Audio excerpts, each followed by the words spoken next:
जय माँ भगवती, जय माँ दुर्गा। मातंग शिव का नाम है। इनकी शक्ति मातंगी देवी है। मातंगी के ध्यान में बताया गया है कि श्याम वर्णा है और चंद्रमा को मस्तक पर धारण करती हैं।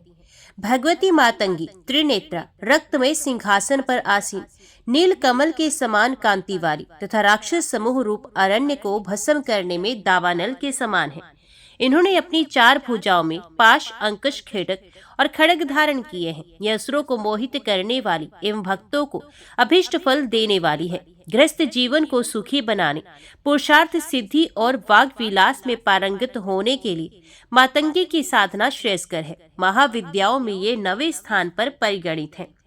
दुर्गा सप्तशती के 7वें अध्याय में भगवती मातंगी के ध्यान का वर्णन करते हुए कहा गया है कि वे रत्नमय सिंहासन पर बैठकर पढ़ते हुए तोते का मधुर शब्द सुन रही हैं। उनके शरीर का वर्ण श्याम है। वे अपना एक पैर कमल पर रखे हैं। अपने मस्तक पर अर्धचंद्र तथा गले में कलहार पुष्पों की माला धारण करती हैं। वीणा बजाती हुई भगवती मातंगी के अंग में कसी हुई चोली शोभा पाती है। वे लाल रंग की साड़ी पहने तथा हाथ में शंख में पात्र लिए हुए हैं। उनके वदन पर मधु का हल्का हल्का प्रभाव जान पड़ता है और ललाट में बिंदी शोभा पाती है। इनकी वल की धारण करना नाद का प्रतीक है। तोते का पढ़ना ही वर्ण का उच्चारण करना है, जो बीजाक्षर का प्रतीक है। कमल वर्णात्मक सृष्टि का प्रतीक है। शंख पात्र ब्रह्मंद्र तथा मधु अमृत का प्रतीक है। रक्त वस्त्र अग्नि का ज्ञान का प्रतीक है। वाग देवी के अर्थ में मातंगी यदि व्याकरण रूपा है तो शुभ शिक्षा का प्रतीक है। 4 भुजाएं वेद चतुष्ट हैं। इस प्रकार तांत्रिकों की भगवती मातंगी महाविद्या, वैदिकों की सरस्वती भी हैं। तंत्र ग्रंथों में इनकी उपासना का विस्तृत वर्णन प्राप्त होता है। गुप्त नवरात्रि के दिनों में एक दिन ऐसा भी है जिस दिन आपको घर में अलग से मातंगी देवी की पूजा सामग्री न तो रखनी चाहिए, न ही उनकी उपासना स्थापना करके पूजा करनी चाहिए। आप मन में उनका ध्यान कर लीजिए, लेकिन उनकी प्रकट रूप में पूजा नहीं की जाती। एक बार भगवान श्री हरि और उनकी पत्नी लक्ष्मी जी भगवान शिव और देवी पार्वती से मिलने के लिए उनके निवास स्थान कैलाश पर्वत पर गए। भगवान श्री हरि अपने साथ कुछ खाने की सामग्री भी लेकर गए और उन्होंने वे खाद्य पदार्थ भगवान शिव को भेंट रूप में प्रदान की। भगवान शिव और पार्वती ने उपहार स्वरूप प्राप्त वस्तुओं को खाया। भोजन करते हुए खाने के कुछ अंश नीचे धरती पर गिर गए। उन गिरे हुए भोजन के अंश में से श्यामवंत वाली देवी ने जन्म लिया, जो कि मातंगी के नाम से विख्यात हुई।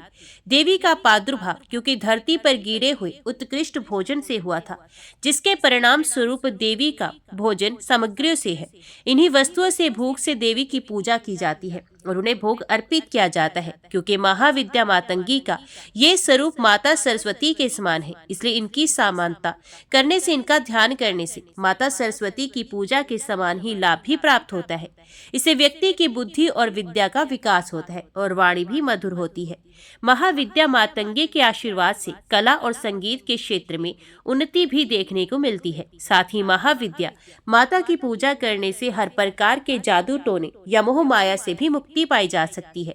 अगर किसी के ऊपर कहते हैं कोई जादू टोना कर दिया हो, तो आप महाविद्या मातंगी की पूजा मन ही मन पूजा कर सकते हैं, उनसे प्रार्थना कर सकते हैं।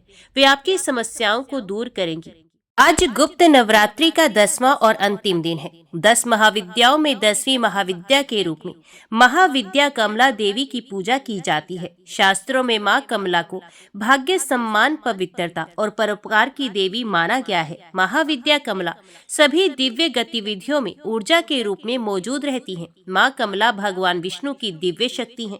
इनकी पूजा करने से महालक्ष्मी जी की पूजा के समान पुण्य प्राप्त होता है।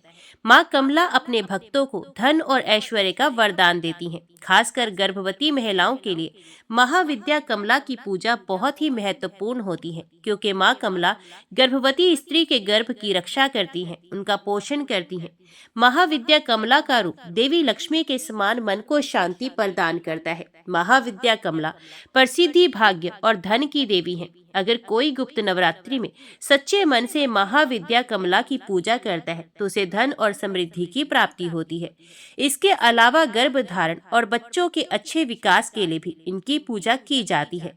महाविद्या कमला को भाग्य, सम्मान, पवित्रता और परोपकार की देवी भी माना जाता है। महाविद्या कमला की पूजा करने के बाद गुप्त रूप से कन्याओं को दान देना चाहिए या गुप्त रूप से कन्या भोज कराना चाहिए।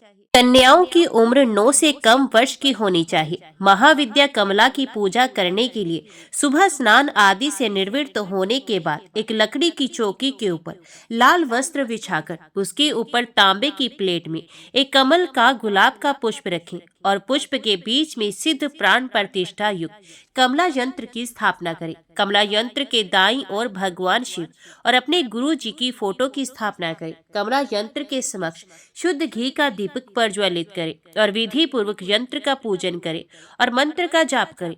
महाविद्या कमला की साधना या पूजा की जानकारी को हमेशा गुप्त रखना चाहिए, नहीं तो ये साधना या पूजा सफल नहीं होती है। पूजा करने के बाद हवन करें। हवन खुद से करना चाहिए। हवन के लिए कमल गट्टे, लाल पुष्प, शुद्ध घी और हवन सामग्री मिलाकर रखें। इन सभी सामग्रियों से हवन कुंड में आहुति देनी चाहिए। आहुति देते समय सभी 10 महाविद्याओं का एक बार फिर से स्मरण करना चाहिए। साथ ही नवदुर्गाओं के सभी 9 स्वरूपों का भी ध्यान और उनके मंत्रों का जाप करना चाहिए। गुप्त नवरात्रि में कन्या भोज करने के लिए आप खुद के घर पर कन्याओं को आमंत्रित ना करके अपने आसपास के मंदिर में या आसपास की जगहों पर जाकर कन्याओं को जो भी भोग प्रसाद है वे दे सकते हैं, दक्षिणा दे सकते हैं, उन्हें उपहार आदि दे सकते हैं।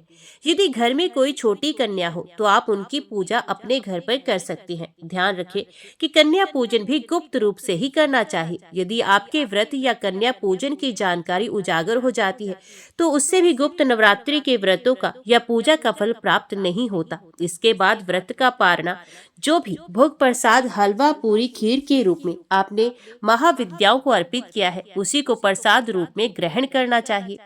कलश विसर्जन या जो भी पूजन सामग्री का विसर्जन करना है वे आपको अगले दिन सुबह सुबह सूर्य उदय के बाद ही कर लेना चाहिए। जिन लोगों के यहाँ ऐसा करने की परंपरा नहीं है वो 10वीं तिथि को यानी 10 महाविद्याओं का पूजन करने के बाद भी शाम को सूर्यास्त से पहले पहले विसर्जन कर सकते हैं। हालांकि 10 दिन महाविद्याओं की पूजा सुबह और शाम को करने के बाद ही विसर्जन करना शुभ माना जाता है और पूजा सामग्री का या कलश का विसर्जन बिल्कुल उसी तरह से किया जाता है जिस प्रकार से आप प्रकट नवरात्रि में करते हैं, यानी कि जो भी पुष्प आदि हैं, अक्षत है, उनका विसर्जन आप बहते जल में कर सकते हैं। जो भी आपने माता रानी को चुनरियां, कलावा अर्पित किया हुआ है उसे आप घर के मुख्य द्वार पर या अपने घर की तिजोरी में रख सकते हैं। कलावे को अपने हाथ में या परिवार के सदस्यों के हाथ में बांध सकते हैं।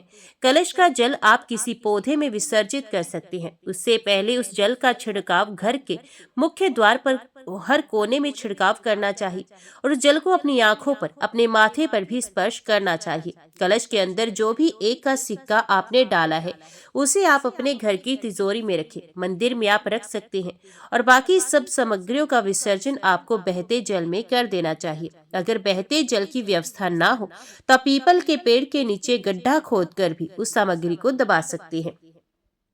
माता की चौकी हटाने से पहले या विसर्जन करने से पहले आप महाविद्याओं का या माँ भगवती का श्रृंगार करें। जो सुहागन महिलाओं का है उन्हें पूरा श्रृंगार करना चाहिए। देवी को कुमकुम, हल्दी, अक्षत, सिंदूर आदि अर्पित करें और माँ की पूजा में दान का अधिक महत्व होता है। इस दिन भक्त अपनी क्षमता के अनुसार दान करते हैं तो दान आप अन्न, धन, वस्त्र का कर सकते हैं। और जो सुहागन महिलाएं होती हैं उन्हें इस दिन सुहाग की सामग्री का भी दान करना चाहिए। इस दिन माता पार्वती की भी विशेष पूजा आपको करनी चाहिए।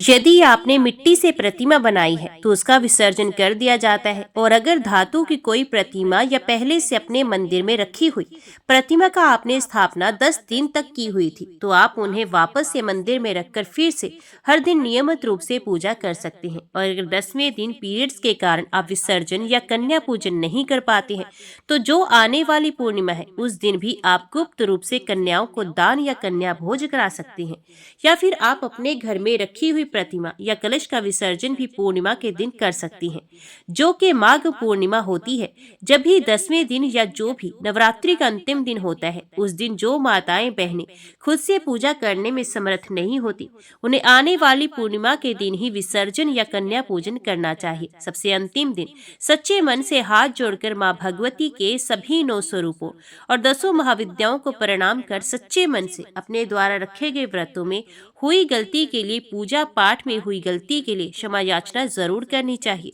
जो भी भूल चूक आपसे हो गई हो, उसके लिए यदि सच्चे मन से प्रार्थना की जाती है तो उस गलती का कोई दोष नहीं लगता। इसके अलावा यदि इन 10 दिनों में आप कोई विशेष पूजा करना भूल गए हो, कोई विशेष भोग माँ को अर्पित करना भूल गए हो, तो 10वें दिन में आप विसर्जन करने से पहले आप उस भोग को माता रानी को अर्पित कर सकते हैं। कोई खास उपाय यदि आपको बताया गया हो तो वो भी आप 10वें दिन कर सकते हैं। इस प्रकार से गुप्त नवरात्रि की पूजा की जाती है, व्रत पूर्ण किए जाते हैं। इस बात का ध्यान रखना चाहिए कि गुप्त नवरात्रि में जितना गुप्त रहकर पूजा साधना या व्रत रखा जाए या गुप्त दान किया जाए, वो जरूर फलित होता है।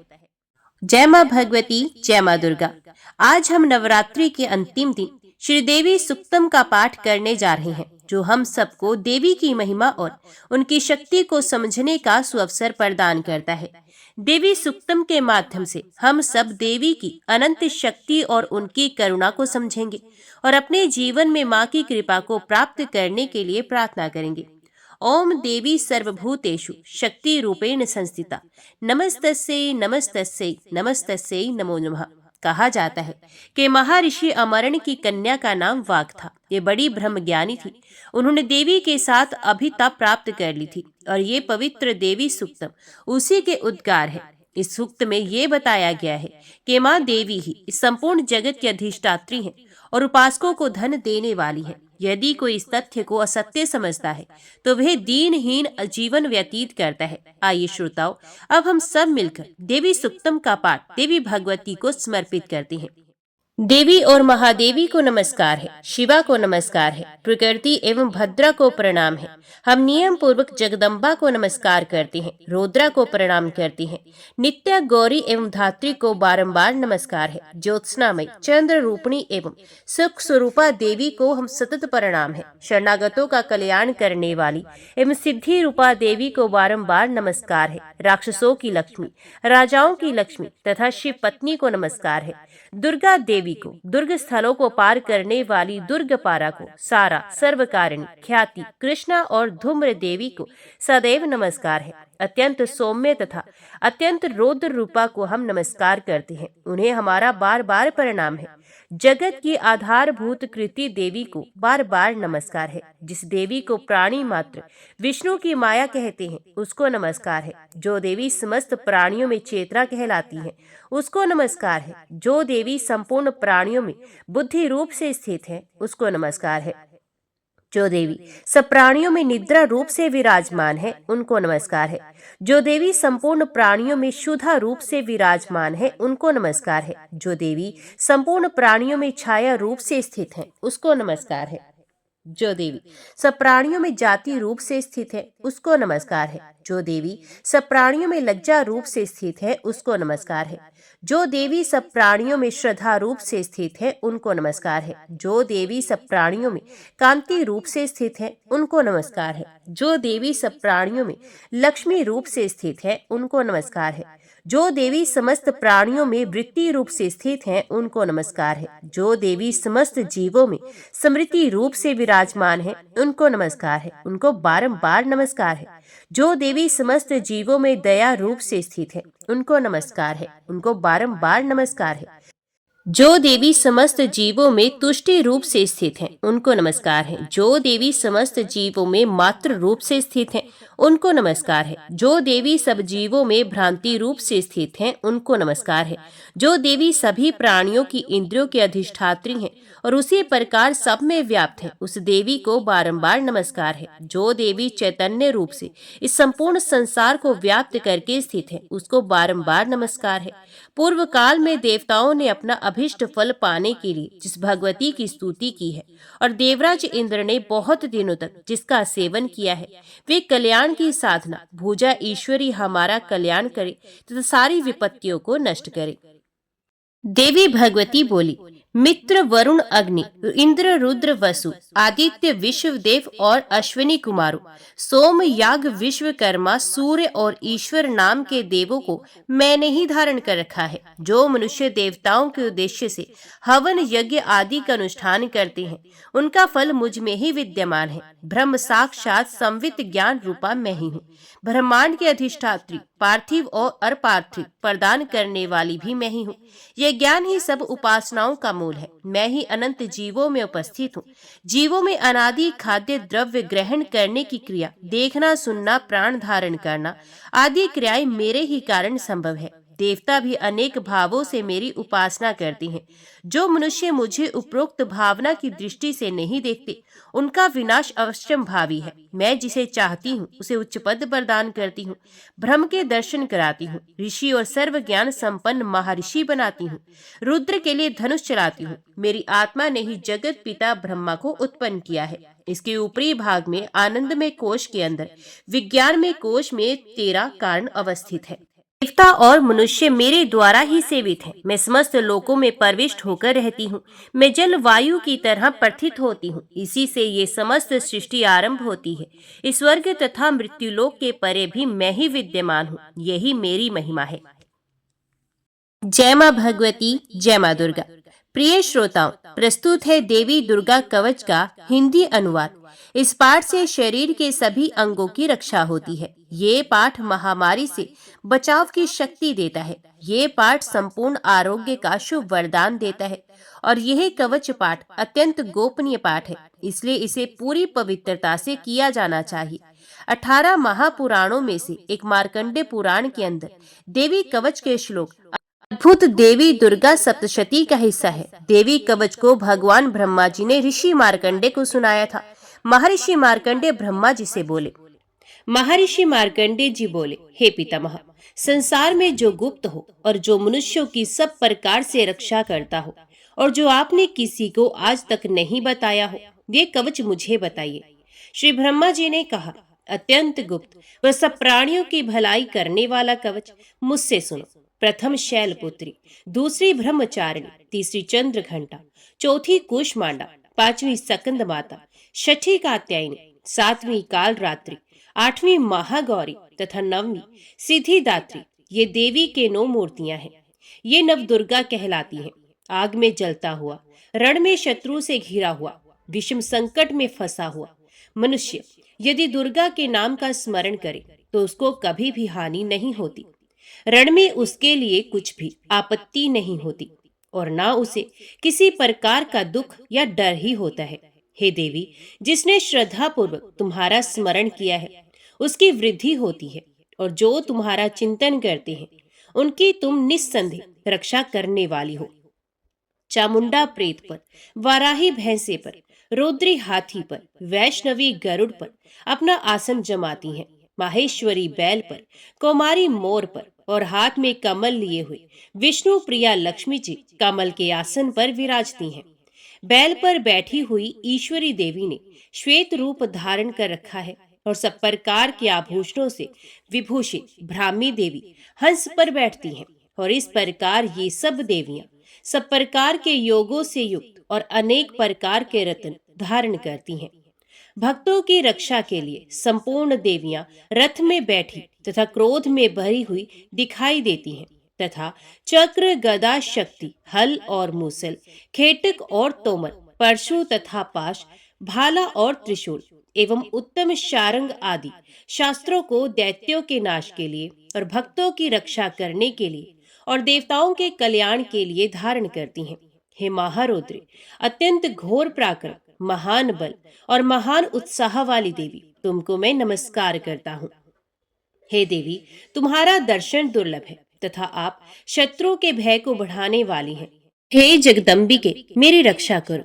पूर्व दिशा में इंद्र शक्ति ऐन्द्री मेरी रक्षा करे। अग्नि कोण में अग्नि शक्ति, दक्षिण दिशा में वाराही देवी तथा नृत्य कोण में खड्ग धारिणी देवी मेरी रक्षा करे।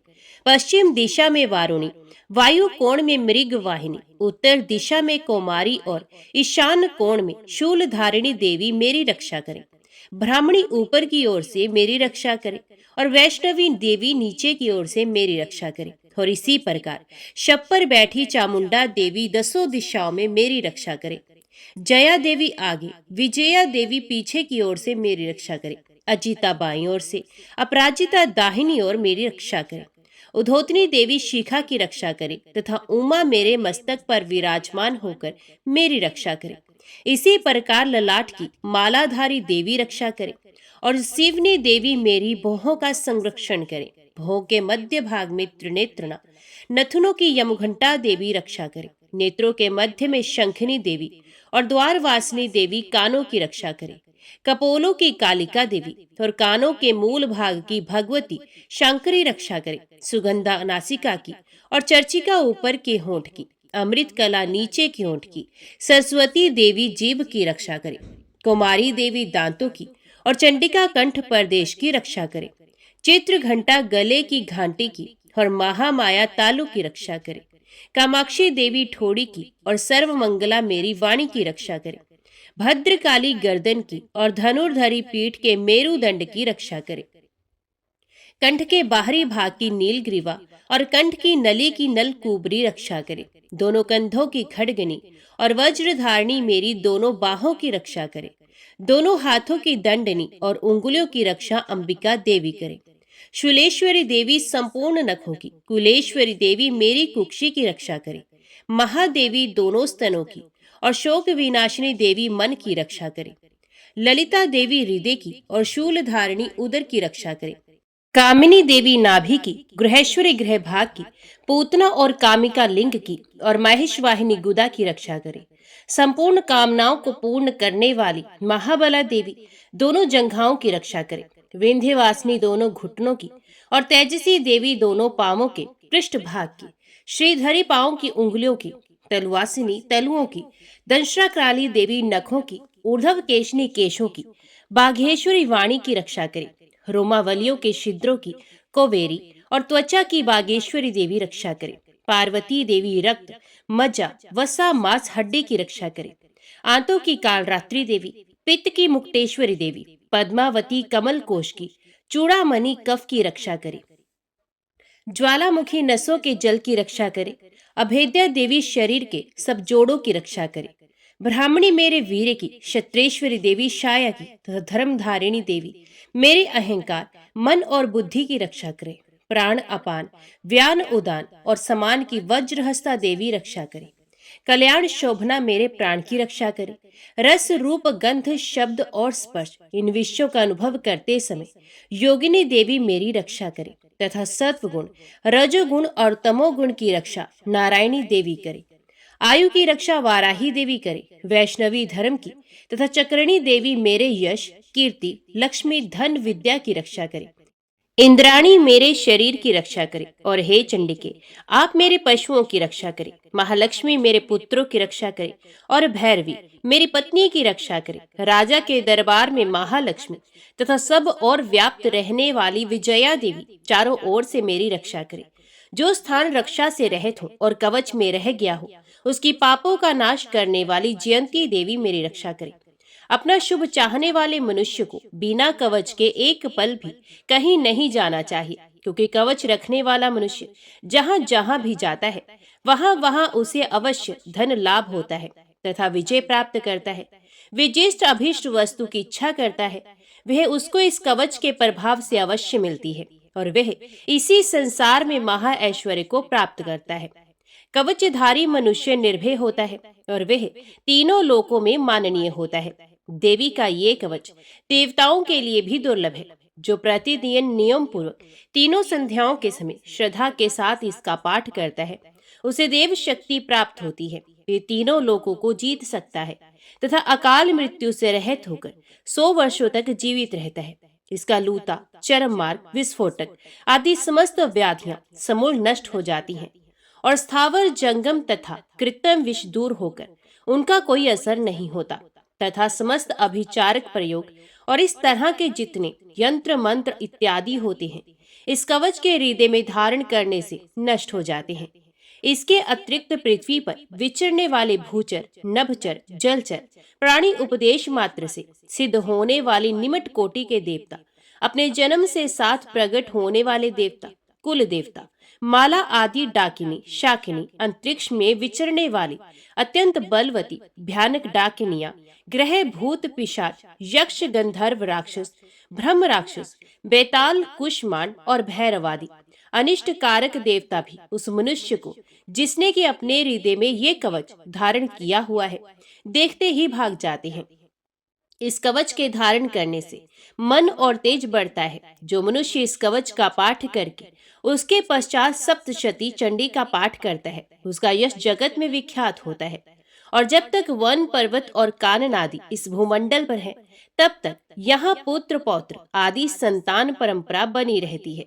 फिर देहांत होने पर ऐसा मनुष्य परम पद को प्राप्त होता है, जो देवताओं के लिए भी दुर्लभ है। और अंत में सुंदर रूप को धारण करके भगवान शंकर के साथ आनंद करता हुआ परम मोक्ष को प्राप्त होता है। जय मां भगवती, जय मां दुर्गा।